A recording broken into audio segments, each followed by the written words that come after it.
sun, chariot of fire, burning with desire as he runs the race. Half light, the moon is always knowing. If you don't know what someone values, you may very well just accidentally insult them. Okay, so what is a value, and where do we find our values, and where do our values come from, and how do we interact with values and other people's values? These are the questions that we're going to answer in this video. First of all, our values can be something that was developed in a cultural situation or an upbringing. For example, our parents may have taught us to value modesty, or to value being humble, or to value humility. A value tells us something important about who we are at this moment in time, and what kind of life that we want to represent and create for ourselves, what role we want to play with the universe, and what role the universe is playing with us that we want it to play with us. Now, here's the thing. If you don't understand somebody's values, you could very well insult them. For instance, if you're getting into a business arrangement and you are also an entrepreneur getting into a business arrangement with another entrepreneur, and you really value being paid properly for your services and your quality, but what you don't know about the entrepreneur you're getting into a business contract with is they actually opted into their business based on the value of affordability and accessibility. And when you try to tell them, oh no, I should be paying you more, and oh no, it's not enough, and you try to pay them more and more and more and more, you may very well be insulting them in that moment. We need to start by learning and understanding what people value and asking them about them instead of assuming. Oftentimes, we like to see what we understand about people, what their face looks like, and what we know and don't know about them. We like to decide that we assume and calculate and understand things about them, which is only the basic foundation of what they're putting to the surface for us, and we may not even understand that properly. People are complex human beings, and we can never assume that we understand what's going on inside someone's internal world, or what someone's internal world is made of, or why they're doing certain things. For instance, somebody that values being paid with quality may look at somebody who values affordability and accessibility like they have a self-worth problem, when really it builds up their sense of worth and self to be like, I'm the one who was accessible to you and affordable to you and provided a quality service to you at that rate. People value different things for different reasons, but it all comes down to prioritizing what kind of life they want to live, what kind of life they want for themselves, who they want to be in that life, and how they want and wish the universe to respond to them. And when they stand in a certain value, and when they prioritize certain values within the life around them, they are saying, these are the values that I want to show up for me in the universe without even having to think about it or try. We have to figure out what our top values are and begin to stand for them. Our values give us such specific information about what we want, such specific information around what matters to us. For instance, one person is going to value community above all else, and one person is going to value career above all else, and somebody is going to value both of those things. But we have to, at the end of the day, prioritize which one matters the very most to us. You may be somebody that values having a sense of control over life. You may be somebody that values things going with the flow or being spontaneous. You may be somebody that values routine and structure and organization. The bottom line to values is there is no wrong or right for what you value. There is no wrong or right for what you want. There is no wrong or right way to do it. It is just something that is very specific to your soul, to your being, that your higher self is feeding through you to say, this is what I represent. this is what I stand for. And through that representation, through that standing for that thing, you create a very specific purpose that births through you at all times. You respond to the universe and you respond to life in a very specific way, where life is responding to you and listening to you and interacting with you in a very specific way. And it is our individuality that allows us to create a sense of tribe. We each serve a purpose on this earth. So because a specific cultural value was passed down to you, you may actually very well value that thing at this time in your life. But the values that were passed down by other people, sometimes they're values that match our authentic core self and our authentic core purpose and identity. And sometimes they're simply things that we value because other people taught us to value them, and because of our experience about what caused us pain in relationships or what created safety in relationships.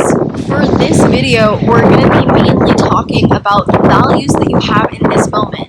So that means that we are not differentiating between the values that represent your core authentic self and your core purpose and the values that were passed down to you.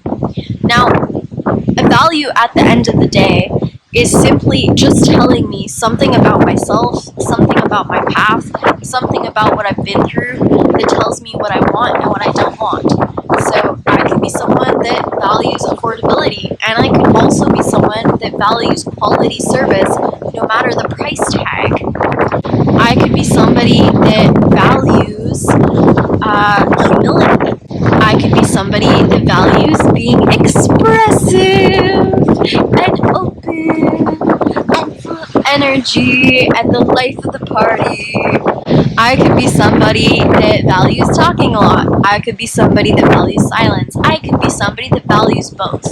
Just because you have one value that may butt heads doesn't mean that you don't have its opposing value at the same time. All it really means is that you are going to want one more than the other, and you're going to prioritize one more than the other at the end of the day. It is through each individual human creating their purpose in life through their system of values. When we stand for the values that we want, our specific purpose, what we're meant to do for this world, tends to come into place pretty quickly. For instance, somebody may value helping other people, and therefore when they help other people and they get connection with other people based on that help, they might find out that what their life purpose is to really work in an organization of volunteers where they're working in a team and they're not alone and they're directly involved with the people that they're helping. When we start standing by what we value, our life comes together in the way that we want to be living it. We have a very unique puzzle that fits together with all the other pieces to the puzzle that is the human family. And we need to live for us, for our purpose, for what we want and don't want.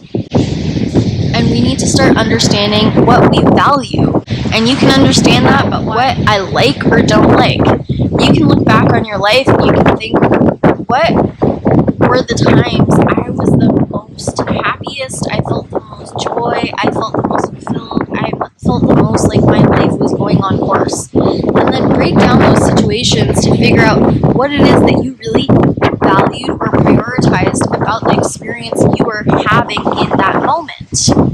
You can also controversially look back to your childhood and see what things you really didn't like about it that may have begun to form a value for you. So specifically, if in my childhood things were totally out of control and there was no value to quality and everything seemed to just be shitting out of their ass the way it was happening, then I'm probably somebody that now extremely values quality, extremely values being in control of one life, and extremely values developmental healing. I'm somebody that values seeing things because in my childhood, nobody was seeing the truth, nobody was in reality, no one was seeing themselves or looking at themselves in the mirror. Our values can be developed based on the the very specific purpose we're meant to live, birthed straight from our higher self, and our values can also be developed, and our purpose can also be developed and lived into reality as the opposite experience to whatever trauma we went through in childhood. But if you want to look at what you value or don't value, or what other people value or don't value, start a conversation with them. Start to understand why they want something or don't want something, or why they choose certain decisions in their life. And if you want to understand what you value the very most, what you stand for the very most, write a list of all of your values and take a look at where you feel the most alignment when you put prioritization on them. What are the things that stand out the very most to you? Make that list smaller and smaller and smaller until you can find the core values that really speak to you, that really came from your higher self and your purpose, and are the values that you are meant to be living in your life and that you're meant to be moving from. You can allow yourself to prioritize again and again. When a value comes into conflict within yourself or within you and somebody else, that's your time to really decide what you value even more. What's even more important to you. Values are really just a core part of the identity or the role that we are here to play on this earth. And each one of us is meant to play a different role. And our roles are fed from our higher self into our physical embodiment that were mostly predetermined before we came down here into this life to begin with. These values are going to set us up to be who we're meant to be. And when we're all playing the role that we're meant to play on this planet, we can start working together like one greater system that's coming into alignment. For instance, somebody that values environmental change is going to be the forerunner to the world healing environmentally. Somebody that values healing is going to be the forerunner to mental health systems getting better. Somebody that values learning and childcare and childhood development is going to be the forerunner for a better school system. And when we each break down the individual values we have in those areas of our life that we have them in, we can figure out, oh, I'm the one that's meant to work on this part of the environment. Oh, I'm the one that's meant to make better school systems. So it's by understanding those core values that we have that our life purpose kind of comes into alignment. And when we're all living the life that we're meant to live, we're all filling out that big collective puzzle piece. And when that puzzle piece is being filled out, the world is coming together to make a new earth, a healed earth. So if you want to break it down to how you can play out your role of empowerment in this new earth, you really have to figure out what it is you stand for, what it is your truth is, and what it is you want to put your specific energy into to create from and to birth from into this world. Now, another thing about values is that when we understand our values, what a need is something that when we know I value this thing, a need is how we put it into action. When we know that we value this thing, it becomes a boundary of mine that I value that thing and that I want to put a certain amount of affordability or energy out of my bank into that specific value. And when somebody tries to take money out of your energetic bank for that value, it's a no for you. So values are actually at the core of our boundary systems and at the core of our needs, because when a value is put into action, or when a value needs to be put into action, it becomes a need. I hope that this video helped you learn a little bit more about what a value is and how to create it in your life.